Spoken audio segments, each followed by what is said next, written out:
আমাকে বইটি পড়তে হয়, আমাকে ইংরেজি শিখতে হয়, আমাকে ইংরেজি শুনতে হয়, আমাকে স্কুলে যেতে হয়, আমাকে মাঠে কাজ করতে হয়েছিল, আমাকে ঘরটি পরিষ্কার করতে হবে।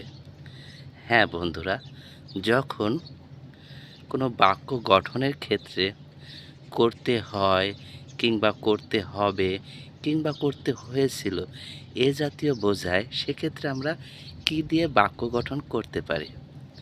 হ্যাঁ বন্ধুরা, যখন করতে হয় বোঝাবে সেক্ষেত্রে আমরা হ্যাভ টু ব্যবহার করতে পারি, এবং যখন করতে হয়েছিল বোঝাবে সেক্ষেত্রে আমরা হ্যাড টু ব্যবহার করতে পারি, এবং যখন কোনো কিছু করতে হবে বোঝাবে সেক্ষেত্রে আমরা উইল হ্যাভ টু ব্যবহার করতে পারি।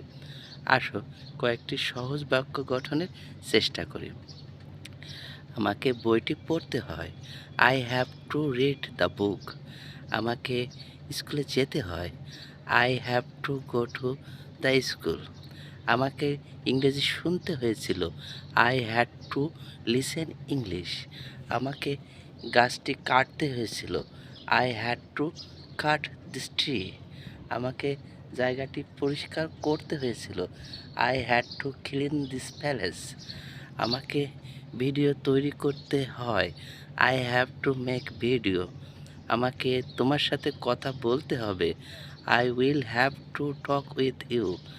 আমাকে বিদেশে আসতে হয়েছিল, I had to come abroad.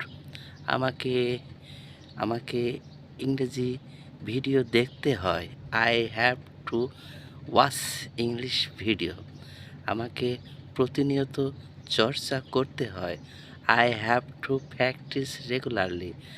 আমাকে আমাকে আহ, আমাকে ইংরেজি নিয়ে চর্চা করতে হয়েছিল, I had to practice in English. Okay guys, at the same way we can make a lot of simple and short sentences for our practice purpose. We know more practice, more learn. No practice, no learn. So keep practice and keep learn. Thank you so much for watching my video. See you again. Bye bye.